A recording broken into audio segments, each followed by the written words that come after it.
It was a night that seemed to stretch endlessly, the kind where time itself felt heavy under the weight of silence.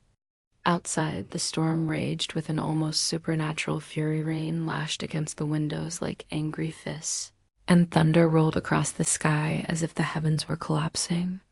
Inside the hospital, the dim glow of emergency lights cast eerie shadows on sterile walls, creating an atmosphere thick with exhaustion and unease.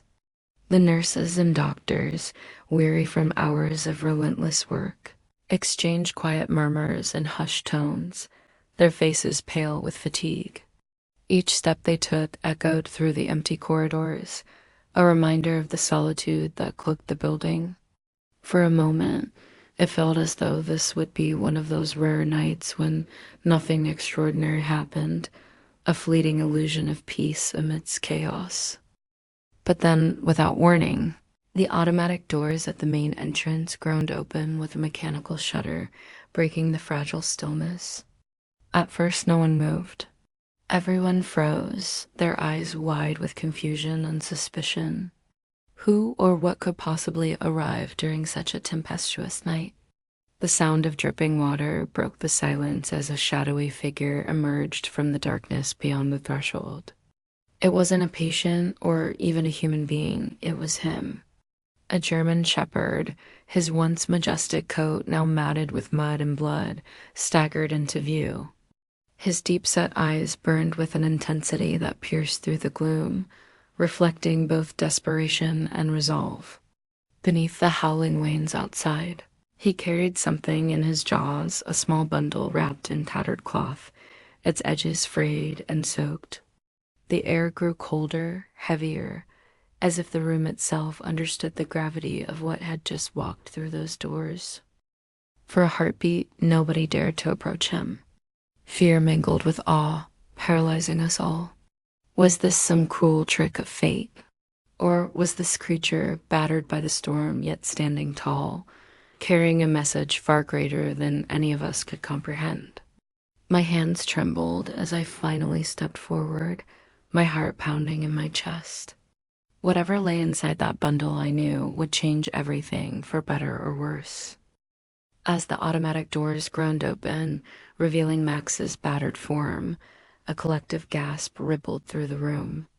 The German shepherd staggered forward, his once glorious coat now caked with dirt, blood, and what looked like remnants of a brutal struggle.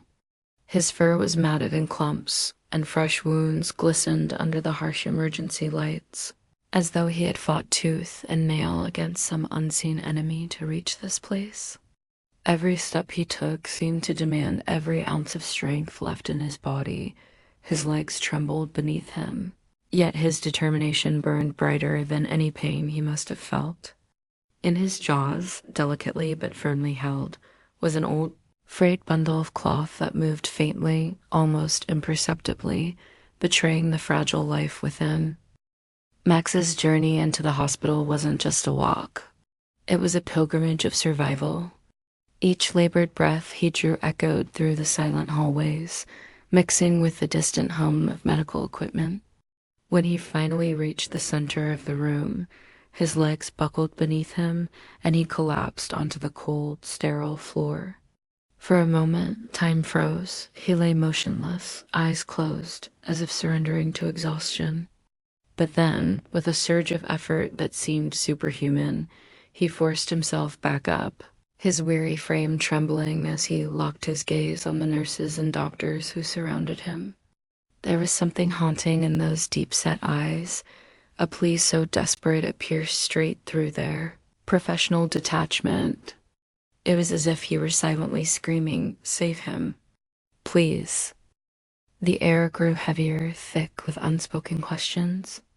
Who or what had driven this creature to such extremes? What horrors had he faced to bring this child here? No one dared move at first, frozen by the surreal scene before them. Then, slowly, one nurse stepped forward, her hands shaking as she approached the bundle. She gently pried it from Max's jaws, careful not to startle him further. As the fabric fell away, revealing the tiny, pale face of a newborn struggling for breath, a wave of shock rippled through the room. The baby's chest rose and fell irregularly, each shallow inhalation a battle against death itself. Max stood there, swaying slightly, his eyes never leaving the infant. His body language was unmistakable, a blend of urgency, loyalty, and sheer willpower. Though he was clearly on the verge of collapse, he refused to rest until he knew the child was safe. It was as if his entire existence had been distilled into this single defining act of sacrifice. As Max staggered into the hospital, his bloodied form and wild-eyed gaze sent a ripple of panic through the room. At first glance, everyone assumed he was a stray dog, a wounded, potentially dangerous creature that had wandered in from the storm. His matted fur, caked with dirt and dried blood, only heightened their fears. The nurses instinctively backed away, their hands trembling as they reached for emergency supplies, unsure whether they were about to face an animal in distress or something far worse.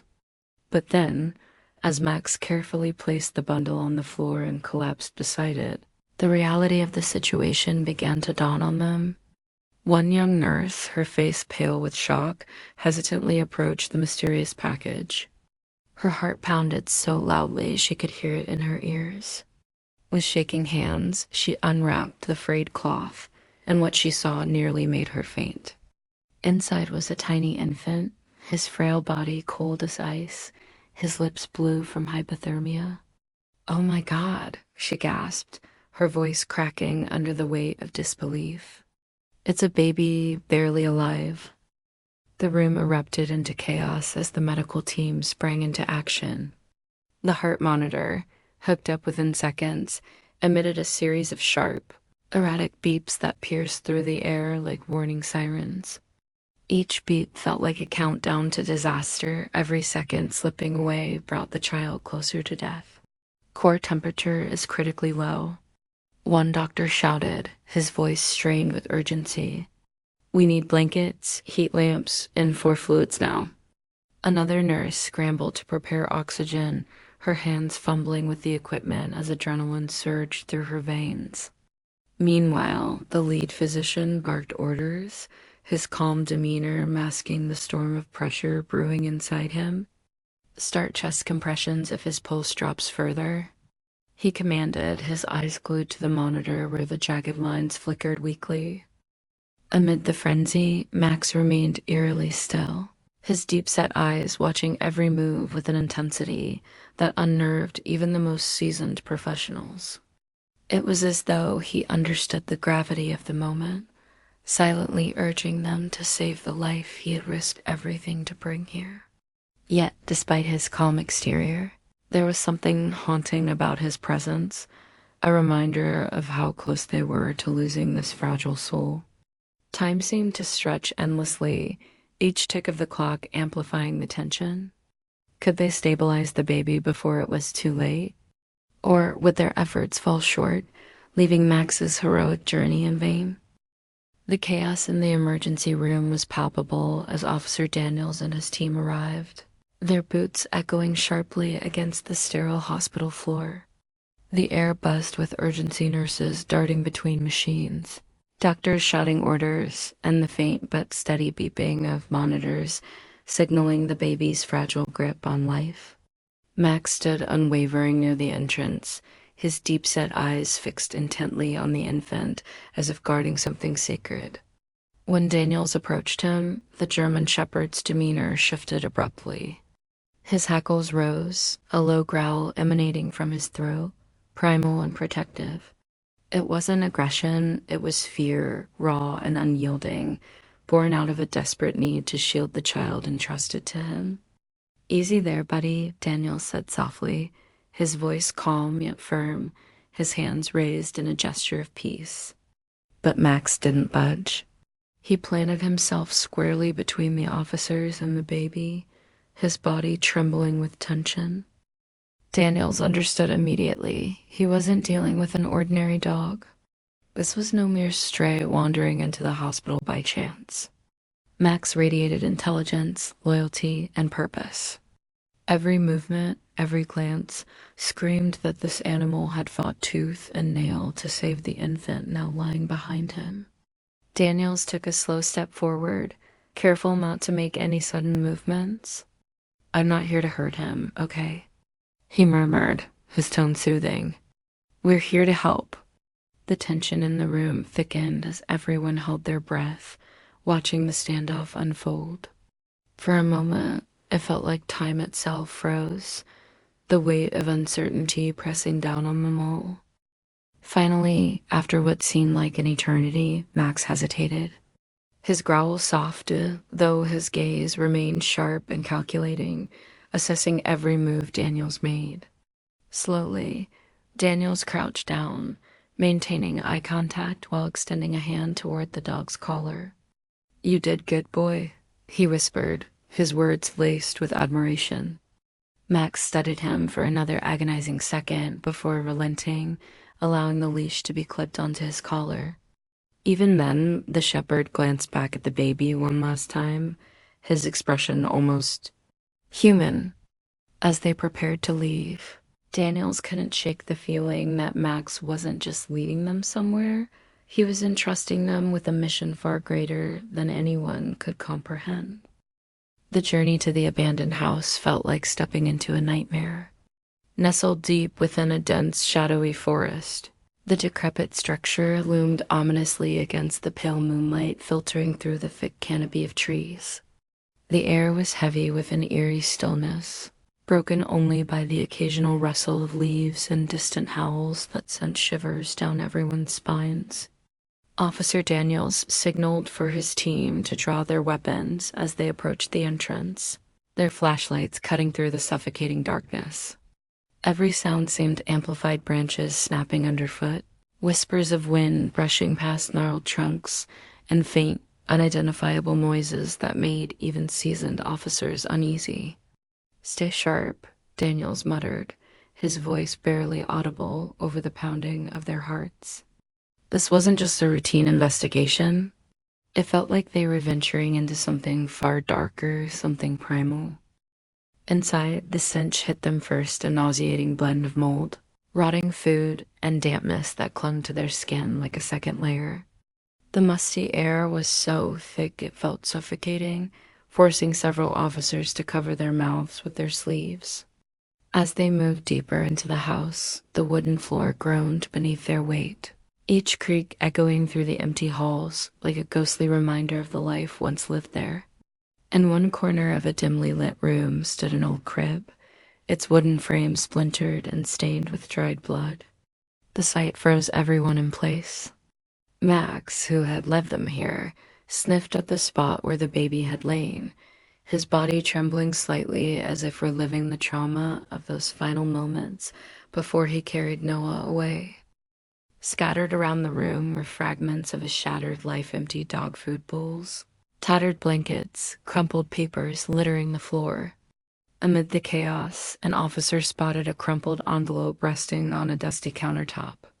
He picked it up carefully, unfolding the brittle paper inside. The handwriting was jagged, erratic, as though the writer's hand had been shaking uncontrollably. "I can't do this anymore.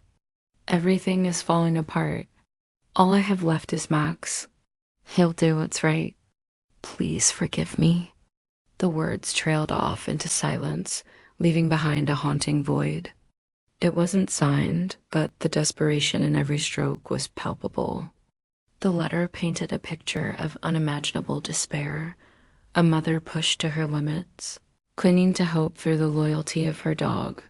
For a moment, no one spoke. The weight of the tragedy hung heavily in the air, pressing down on them like an invisible force. The rain poured mercilessly, drenching the desolate park in icy sheets of water.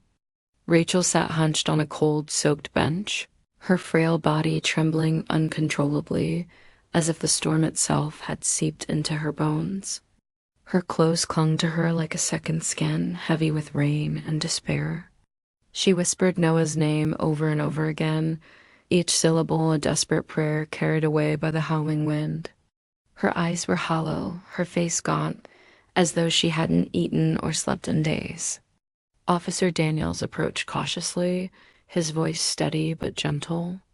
"Rachel," he called out, careful not to startle her. "We found your son. He's alive." At those words, something inside Rachel shattered. Her knees buckled beneath her, and she collapsed onto the wet ground, sobbing uncontrollably. The tears streamed down her face, mixing with the rain that refused to relent. For a moment, it seemed as though the weight of the world had lifted from her shoulders, replaced instead by an overwhelming flood of emotion. But the relief was short-lived. As the officers helped her into the ambulance, Rachel's fragile state began to unravel further. Her breathing grew erratic, her hands clawing at the air as if trying to grasp hold of something invisible. "Noah, where is he? Is he safe?" She screamed, her voice raw with anguish. Panic consumed her, and she thrashed violently against the medical staff, attempting to restrain her. "Ma'am, please calm down," one paramedic urged, his tone firm but compassionate. But Rachel was beyond reason. Her mind, ravaged by guilt and exhaustion, spiraled into chaos. She lashed out, screaming incoherently, her cries piercing through the confined space of the ambulance. It took 3 people to hold her down while another administered a sedative to ease her distress. The needle pierced her skin, and within moments her struggles weakened.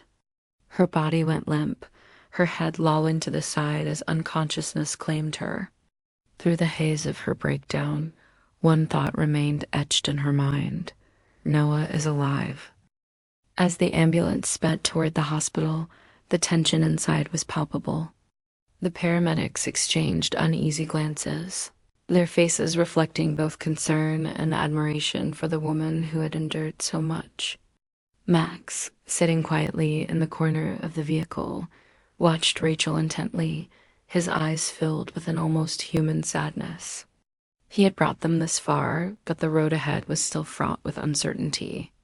Would Rachel be strong enough to reclaim her role as a mother? Or would the scars of her ordeal consume her entirely? As Rachel was escorted into the pediatric care unit, her heart felt like it was about to burst from both anticipation and dread. The sterile smell of the hospital filled her nostrils as she inched closer to the door, each step heavier than the last.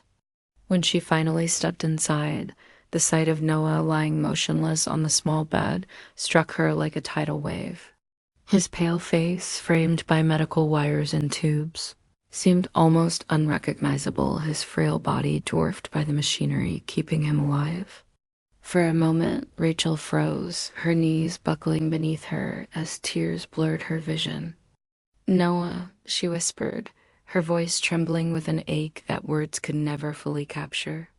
She stumbled forward, collapsing beside his bed, and pulled him into her arms as though afraid he might vanish if she let go. Her sobs echoed through the room, raw and gut-wrenching, drawing every eye in the room toward this mother clinging desperately to her child. Max stood at the doorway, his weary frame leaning slightly against the frame for support. His deep-set eyes, usually so full of resolve, now carried a flicker of sorrow, as if he understood the weight of what had transpired. He didn't move, didn't make a sound, yet his presence was palpable, commanding respect even in silence. Every muscle in his body seemed taut, strained from exhaustion, but still, he refused to look away from Rachel and Noah. It was as though he feared that taking his eyes off them, even for a second, would undo everything he had fought so hard to achieve. His breathing was shallow, labored, a testament to the toll his journey had taken on him. Yet there was something profoundly noble in the way he stood guard, his loyalty unwavering despite his physical collapse. The nurses and doctors watched quietly, their professional detachment momentarily replaced by awe. They had seen countless miracles in their careers, but none quite like this, a bond between human and animals so pure, so selfless, it defied logic. One nurse dabbed at her eyes, moved by the sheer intensity of the scene unfolding before her. Another doctor placed a gentle hand on Rachel's shoulder, offering silent comfort without interrupting the sacred reunion.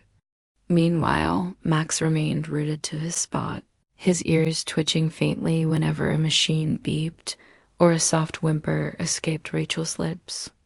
Though his body betrayed signs of fatigue, his spirit burned bright, a beacon of hope amidst the fragility of life. In that moment, it became clear that Max wasn't just a dog.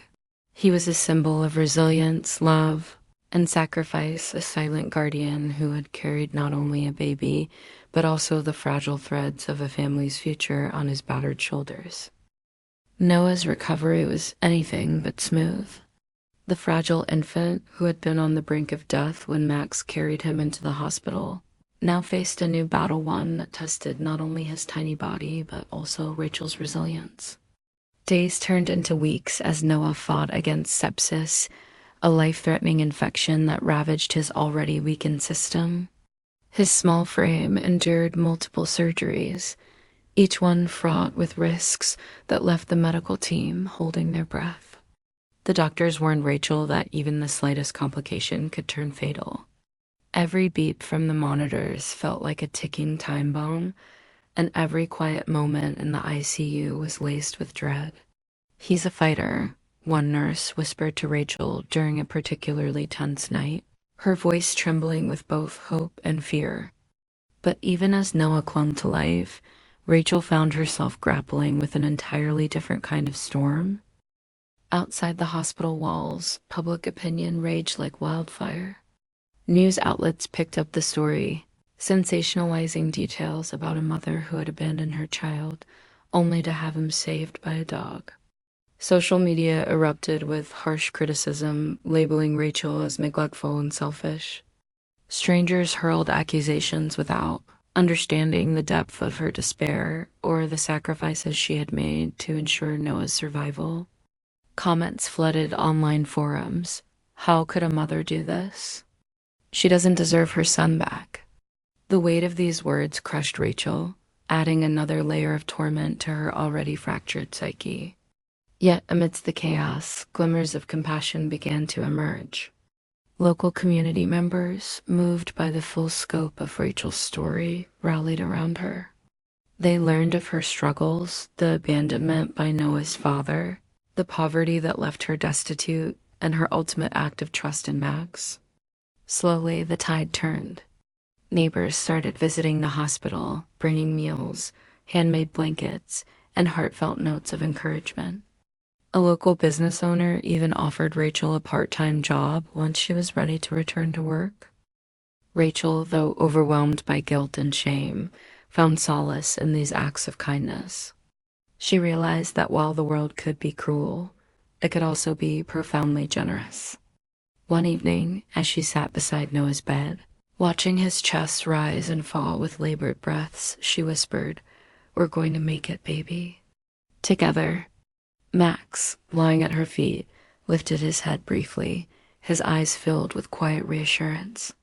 In that moment, Rachel understood that they were no longer alone. Max had not only saved Noah's life, but had also sparked a chain reaction of love and support that would carry them through the darkest. The weeks that followed Noah's recovery were a testament to the resilience of the human spirit and the unbreakable bond between humans and animals. Rachel, Noah, and Max moved into a small apartment provided by a local charity, a modest but warm space filled with sunlight streaming through patched curtains. The neighborhood had rallied around them, offering not just material support, but also kindness that seemed to mend the fractures in Rachel's heart. Yet, despite the new beginnings, shadows of that fateful night lingered like ghosts in their lives. For Rachel, sleep was often interrupted by vivid nightmares, visions of Noah lying cold and lifeless in her arms, or Max staggering through the storm, his body battered and broken. She would wake up gasping, her hands instinctively reaching for her son sleeping beside her. Only when she saw Noah's chest rise and fall rhythmically could she finally breathe again. Max, too, carried the weight of that night in his own way. His once pristine coat now bore permanent scars from his journey through the wilderness, and his movements, though steady, lacked the youthful vigor he once possessed. Yet his eyes remained as watchful as ever, scanning every room they entered as if ensuring no danger would ever touch his family again. On quiet evenings, Rachel would sit on the floor, Noah giggling as he crawled toward Max, who patiently endured the toddler's clumsy hugs. Those moments felt almost surreal, like fragile gifts salvaged from the wreckage of despair. "You saved us, Max," Rachel whispered one evening, tears welling in her eyes as she stroked his head. "I don't know how you knew what to do, but I'll never forget it." But even amidst joy, there were reminders of how close they had come to losing everything.